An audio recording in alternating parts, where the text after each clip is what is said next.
Afternoon, everyone. I'm back working on this lawnmower. I've got some replacement parts for the carburetor. I'll be working on that shortly. I removed the cowling just to check the wire that I thought might have been grounding out on the engine frame, but it seems to be okay. It's this wire here. I'll see if I can get a close-up of it.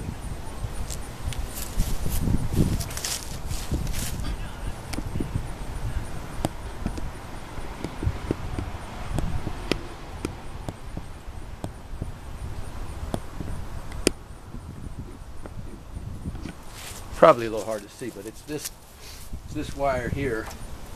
It runs under the breather tube and connects to that switch over here. So that seems to be all right. So the next step is to remove the carburetor. We'll be back in a little bit.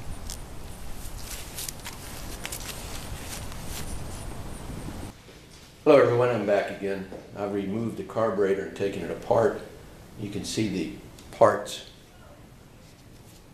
That's the float bowl.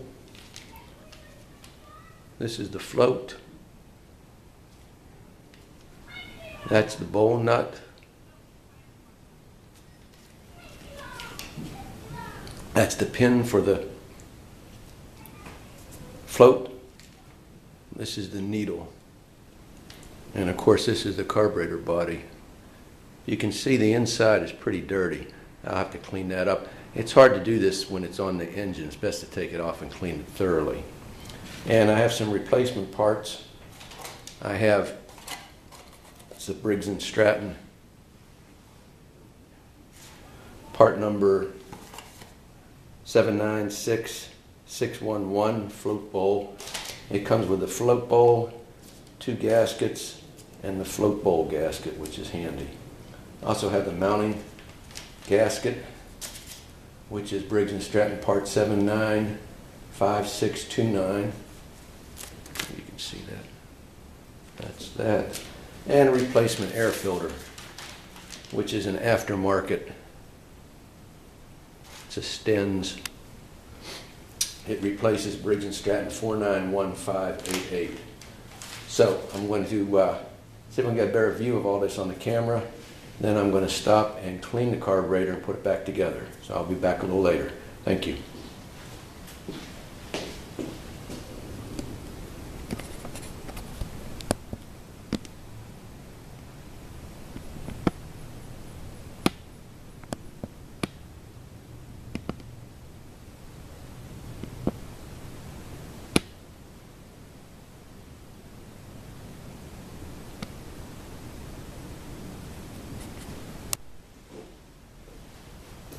Back once more, YouTube. I've cleaned the carburetor and reassembled it. Has the new float bowl. Cleaned the bowl nut. It's got a new bowl nut gasket. Removed the old gasket from the air filter end. The other end has an O-ring, so it just fits over an O-ring. And I think it came out reasonably well. Unfortunately, I don't have a source of compressed air, so I had to just use what carburetor cleaner did.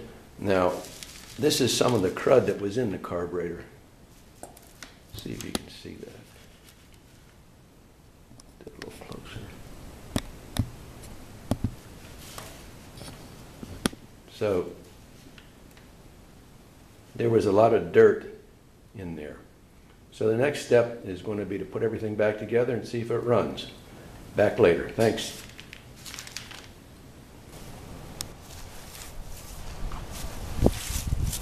Back again for the last time, YouTube. This took a little bit longer than I thought because after I put the carburetor back together, there was still a lot of sediment in the fuel tank, so I had to drain that and make sure that was clean. But after I got that all done, it seemed to be running pretty well. I actually cut some of the lawn with it, so we'll try and start it and see if it'll run again.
you let a lawnmower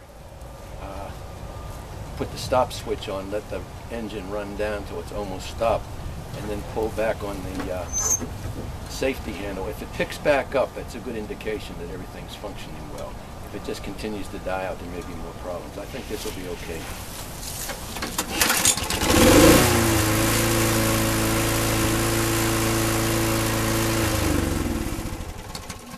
Thanks for watching.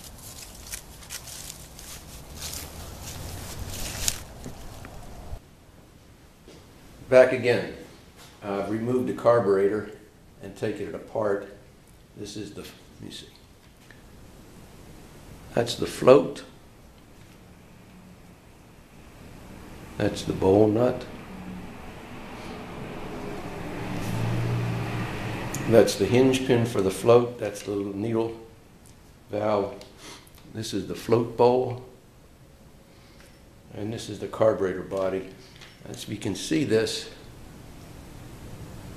it's actually pretty dirty inside. Can't really clean these when they're on the engine. So what I've gotten is I've got a replacement mounting gasket. This is a Briggs Stratton part number 795629. And I also got a Briggs Stratton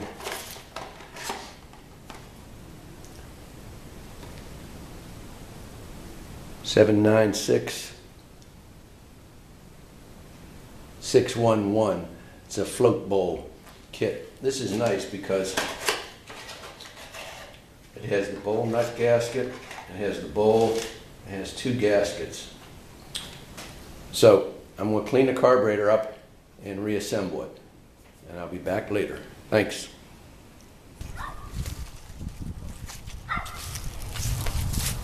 Back again for the last time, everybody. Reassembled the carburetor, and I ran into a problem because there was still a fair amount of sediment that I didn't realize was in the fuel tank. So I had to take the fuel tank back off and drain it out and clean it out, and that took a little bit of time. But put it all back together, and now it seems to be running pretty well. I actually started and ran it, cut some grass with it. So we'll see if it'll start again.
So it seems to be running well again.